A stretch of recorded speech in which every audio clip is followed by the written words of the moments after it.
Internet ahora ya no es una herramienta de sociabilización. O sea, antes buscábamos online las relaciones que ya teníamos en el mundo real. Pues, por ejemplo, en Facebook tú añadías a tus amigos, ¿no? Ese concepto ha ido evolucionando y ahora en Instagram ya no nos relacionamos con amigos, sino que seguimos a personas, por ejemplo. O en TikTok, en muchas ocasiones ni siquiera seguimos, solo vemos el contenido relacionado que nos gusta porque el algoritmo ya sabe lo que nos gusta, ¿no? Este cambio que ha convertido Internet en una herramienta de consumo es el Internet que están viviendo los niños actualmente. O sea, algunos se relacionarán con sus amigos del colegio a través de Instagram o a través de WhatsApp o a través incluso de Teams o de cualquier aplicación, pero los niños en el móvil buscan principalmente una herramienta en la que descubrir contenidos que sean interesantes para ellos.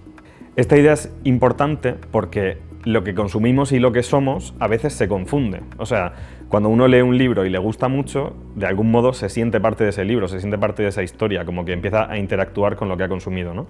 Y en Internet no solo podemos unirnos a ese contenido, sino que a veces podemos unirnos a los creadores de ese contenido. O sea, somos capaces de ver qué comunidad hay detrás, hablar con personas que comparten el gusto por los mismos contenidos, etc. Entonces, como que en muchas ocasiones el móvil para un niño, o el móvil o la pantalla en la que consuman contenidos, es una pequeña prolongación de sí mismos, o sea, es algo que habla de ellos mismos, ¿no? Por eso, cuando como padre o madre le pides el móvil a tu hijo, de algún modo le estás pidiendo entrar en su intimidad, o sea, le estás pidiendo que te enseñe una parte de sí mismo. El mundo de los niños y de los adolescentes, que está también en sus pantallas, en sus dispositivos y en sus redes sociales, es el mundo que tenemos que conocer. O sea, que no se trata de alejarles de ese mundo y de apartarles y de decirles que están pasando mucho tiempo con el móvil, sino precisamente de entrar en eso que llevan dentro, en eso que les gusta, en lo que de algún modo les hace ser quienes son. Y entonces creo que entrando en ese mundo de las pantallas y en el contenido que a ellos les gusta y los creadores que les llaman la atención, podemos descubrir muchas cosas de ellos y podemos dialogar como con el mundo interior que tienen, que a nosotros es lo que nos tiene que interesar, ¿no? O sea, como adultos al final, para educar a un niño lo que necesitamos es saber qué tiene en la cabeza para poder ayudarle a ordenarlo, para poder ayudarle a entenderlo mejor. A todos nos ha pasado en algún momento como tener la sensación de estar abrumados por el contenido que hemos consumido, ¿no? Pues a lo mejor cuando has estado 3 horas con Instagram perdiendo el tiempo y tal, no sé si todo el mundo ha pasado 3 horas, pero creo que todos hemos vivido esa sensación de haber pasado demasiado tiempo con el móvil, o más tiempo del que teníamos previsto con el móvil. Creo que es importante que aprendamos que estar con el móvil no necesariamente es perder el tiempo y que lo relevante a la hora de estar con una pantalla es haber previsto antes qué íbamos a hacer. Por ejemplo, si tomamos la decisión de estar 1 hora jugando a un videojuego, el problema no es que hayamos pasado 1 hora jugando a un videojuego, sino que puede ser que la decisión es incorrecta o que hemos estado más tiempo del que habíamos previsto. Y por eso, en el ámbito de las pantallas, yo creo que una de las pautas principales para tener bienestar digital y para tener una salud en el entorno del consumo de contenidos y del tiempo que pasamos en Internet es prever qué queremos hacer con las pantallas. O sea, intentar no sentarse con una pantalla o con el móvil para pasar tiempo indefinido o para no saber en qué red social o en qué videojuego o en qué aplicación nos vamos a meter. Si tuviera que resumir como las pautas relacionadas con la salud digital en las que coinciden la mayoría de estudios y la mayoría de especialistas, creo que hay 3 cosas que son muy importantes y que todos tendríamos que poner en práctica de una forma u otra. La primera pauta sería quitar todas las notificaciones del móvil, porque en el fondo con esa decisión le estamos diciendo al móvil que somos nosotros los que mandamos sobre nuestra atención, ¿no? O sea, de algún modo tú pasas a ser el dueño de tu tiempo, otra vez. Si el móvil tiene todas las notificaciones activadas, lo normal es que sea el móvil quien te diga hazme caso ahora y hazme caso en esto. La segunda recomendación sería precisamente moderar los tiempos de uso, pero no porque haya que reducirlos o ampliarlos, que eso depende de las decisiones que quiera tomar, sino porque tomes la decisión de cuánto tiempo quieres dedicar a cada cosa. Entonces, igual que puede haber un desorden por perder mucho el tiempo, puede haber un desorden que sea leer el correo fuera de horario laboral y estar todo el rato como enganchado al trabajo, sin salir de algún modo de trabajar. La tercera pauta sería no mezclar el móvil con los tiempos de sueño. O sea, creo que es muy importante que por la noche, sobre todo, tengamos especial cuidado a la hora de no acostarnos con el móvil y no levantarnos con el móvil.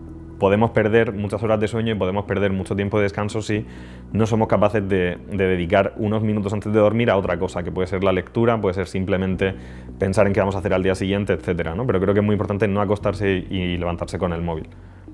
Muchos padres y madres, a la hora de hablar con sus hijos, se preocupan mucho de las ideas que les quieren transmitir, ¿no? Pues de que piensen de un modo concreto sobre algo, de que coincidan en alguna opinión con ellos, etc. Ahora mismo es importante como tener en cuenta que muchos creadores de contenido, muchos streamers, mucha gente en Twitter, en diferentes redes sociales, está lanzando esas opiniones y que nuestros hijos las descubren y las pueden llegar a compartir, porque precisamente se sienten en casa, en una comunidad de un creador de contenido, ¿no? Entonces, a la hora de hablar nosotros con ellos o a la hora de transmitirles esas ideas, creo que es importante que hagamos un ejercicio especialmente grande para formar su sentido crítico, o sea, para que ellos sean conscientes de que lo que nosotros les decimos no es exactamente lo que tienen que asumir y lo que están escuchando en Internet no es exactamente lo que tienen que asumir, sino que tienen que tener una capacidad de reflexión superior a la de otros momentos históricos, ¿no? Porque también tenemos mucho más acceso a más información, a más opiniones que son divergentes entre sí, a más personas que piensan distinto y que nos pueden caer especialmente bien, ¿no? Por eso creo que es importante explicar a los niños que alguien nos puede caer bien y podemos no estar de acuerdo con esa persona en algo, que nosotros hemos intentado formar una opinión y por qué hemos formado esa opinión y que ellos tienen que formar la suya y que pueden servirse de todas las realidades que tienen, teniendo muy claro que nosotros les queremos y que queremos acercarles a una opinión o a una idea precisamente por eso, por su bien y porque les queremos, ¿no? De hecho, hay una cosa que me parece muy interesante, que es que pensemos en de qué cosas nos acordamos nosotros de nuestros padres. O sea, sí que podemos como tener una idea de las opiniones políticas generales que tenían o de las opiniones sobre temas culturales o de la sociedad, pero normalmente de lo que uno más se acuerda es de momentos, o sea, no es de enseñanzas, ¿no? O sea, nosotros tendemos a recordar a las personas por los momentos que hemos vivido con ellas. Entonces, si alguna idea que ha dicho tu hijo como que no te gusta porque de repente la ha cogido de un creador y sabes quién es, creo que más que prohibirle que vea a esa persona y pensar en que ese contenido le está haciendo daño a tu hijo y tal, hay otra postura que es mucho más interesante, que es la de pasar tiempo con él viendo ese contenido, para poder dialogar sobre ese contenido, ¿no? Y nuestro hijo no va a recordar cuántos vídeos en YouTube vio en 2016, pero va a recordar que estuvo con su padre viéndolos, ¿no? Y eso creo que es una idea bonita y que es muy relevante y que también es muy esperanzadora, porque no... Lo que le hace daño o lo que hace mejor a tu hijo no es tanto el contenido que consume como las personas que tiene alrededor, que a veces están en ese contenido y que a veces están en su casa, ¿no? Como es el caso de los padres. El otro día vi en Twitter una encuesta que hablaba de las profesiones que querían tener los niños y los adolescentes en distintos países del mundo, ¿no? De hecho, salían todos los países del mundo. Y en España la profesión más buscada o más querida por los niños y los adolescentes era ser influencer. Había mucha gente que estaba preocupada porque, claro, es una profesión no productiva, quién se va a encargar de sacar el país adelante, etcétera. Y es verdad que, por un lado, ser influencer es una profesión difícil porque no existe la carrera de influencer y eres influencer, o sea que creo que tiene bastante sentido buscarlo en Google. Y por otro lado, creo que no nos debería preocupar tanto qué quieran ser de mayores, sino por qué quieren ser eso de mayores. Creo que es muy bueno también entender que en este contexto de Internet, los niños y los adolescentes pueden tener una aspiración muy buena de querer cambiar las cosas o de querer influir en otra gente o de querer contar sus historias al mayor número de personas posibles, y creo que eso es algo aprovechable. O sea, que un adolescente empiece a escribir las historias que tiene en su cabeza y las historias que le gustaría contar al mundo, por ejemplo, pues puede crear grandes escritores o grandes dramaturgos o grandes guionistas de cine, etc. O que un niño quiera ser influencer precisamente para mejorar la vida de otras personas, pues también nos puede llevar a explorar una vertiente social en él, etc. Entonces, no me escandalizaría porque un niño o un adolescente quiera ser influencer, sino que le preguntaría por qué quiere serlo, ¿no? Y creo que ahí hay un inicio de diálogo que es muy interesante para el niño y para los padres y para incluso todos como sociedad. A veces lo que más preocupa a los padres y a las madres en relación al consumo de contenidos de sus hijos en Internet son los contenidos explícitos o como más traumáticos, por así decirlo, ¿no? Pues, por ejemplo, que un menor descubra contenidos pornográficos o violentos o contenidos ideológicos que no se adaptan a su madurez. Pero me parece mucho más interesante pensar en el contenido que se consume durante la mayoría del tiempo. O sea, un contenido muy bestia o que es muy inapropiado para la edad de la persona que lo está consumiendo puede generar un trauma y puede generar incluso problemas a medio plazo, pero el contenido que vemos de forma recurrente es el que nos hace un poco ser quienes somos, o sea, el que nos hace configurarnos con una comunidad, aceptar las opiniones de esa persona que nos cae bien, admirarle, verle como un referente. Entonces, yo creo que, sobre todo en algunas edades, es más importante descubrir los referentes de nuestros hijos, o sea, quiénes son sus ídolos y por qué, que entrar mucho a comentar con ellos el contenido traumático que consumen, porque es muy probable que no nos lo cuenten porque a ellos también les dará vergüenza o no se verán reflejados en ese contenido, y si nosotros creamos un espacio de confianza y de seguridad que le permita decirnos, pues papá, he visto este vídeo y no me ha gustado, o mamá, he visto este contenido y estoy bloqueadísimo, generamos un contexto mucho más interesante desde el punto de vista educativo, ¿no? Porque es un contexto de confianza en el que ellos pueden abrirse y pueden enseñarnos su intimidad sin miedo a ser juzgados o a verse un poco sepultados por nuestras broncas o por lo que nosotros pensemos de ese contenido, ¿no? Creo que es importante entender un poco la cabeza de las generaciones que llegan después de nosotros, ¿no? Y ahora se habla un poco de generación alfa para referirse a los niños y las niñas que han nacido después de 2010, 2015.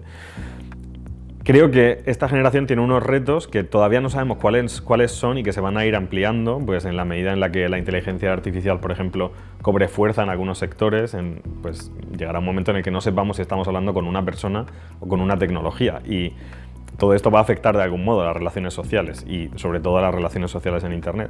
¿Cuáles creo que son como los principales retos de la nueva generación? O más que retos, las dificultades que se pueden encontrar. Por un lado, la necesidad de afirmar su identidad en un contexto global, ¿no? Afirmar quiénes son y qué piensan en un mundo en el que tu opinión está todo el rato siendo contrastada por la opinión de otras personas y sobre todo por la opinión de lo que parece la mayoría, ¿no? De lo que ofrece el algoritmo.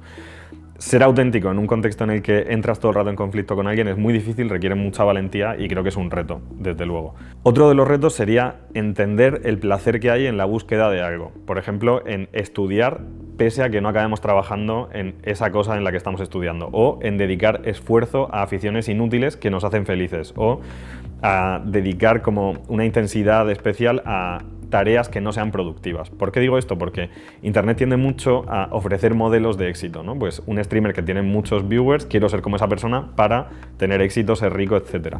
Pero me parece muy interesante entender que esas personas han llegado ahí sin tener claro que iban a llegar. O sea, que de lo que han disfrutado ha sido del camino, ¿no? Y que toda la frustración que surge precisamente por intentar ser como el modelo que estamos viendo en Internet, es muy importante eliminarla precisamente para disfrutar, porque si no es imposible. El tercer reto creo que es entender que una persona es mucho más importante que lo que comunica esa persona. O sea, que tienen que ser capaces de ver, no solo en Internet, sino en la vida real, en sus padres, en sus hermanos, en los streamers a los que siguen, a una persona que tiene sus propias luchas, que tiene sus propios problemas y que intenta solucionarlos como puede y verse reflejado en eso, es decir, pasar un poco de las ideas a las personas, ¿no? O sea, como tener claro que hay una distinción entre alguien que comunica y lo que está comunicando. Hay una discusión eterna entre padres e hijos que es la de tienes que dejar el móvil para estar con tus amigos. Y creo que es importante que entendamos que a veces estar con el móvil es estar con tus amigos, ¿no? Precisamente porque el móvil es un poco tú en Internet, o sea, tiene que ver con tu mundo interior y con quien tú eres. Por eso me parece que lo que hay que conseguir no es necesariamente que los niños pasen más tiempo con sus amigos o que pasen más tiempo en la vida real, que quizás sí, depende de cada caso, ¿no? Pero es conseguir que sepan estar solos y que sepan reflexionar y que no necesiten estímulos constantes para no aburrirse. Ahí creo que es donde está la búsqueda que tendríamos que hacer con ellos como educadores o como padres o como madres, ¿no? Si conseguimos que los niños sepan estar solos y sepan reflexionar y sepan tener una afición que no requiera a nadie más, como la lectura o como hacer una maqueta o como cualquier afición que te permita estar solo sin aburrirte, creo que hemos conseguido mucho más que si les pedimos que dejen las pantallas para estar con sus amigos, ¿no? Porque estar con sus amigos no les permite encontrarse a sí mismos muchas veces. Y a veces es precisamente estar solos lo que les permite tener relaciones sociales más normales y más sanas y lo que les permite encontrar en sus amigos eso que nos gustaría que encontraran.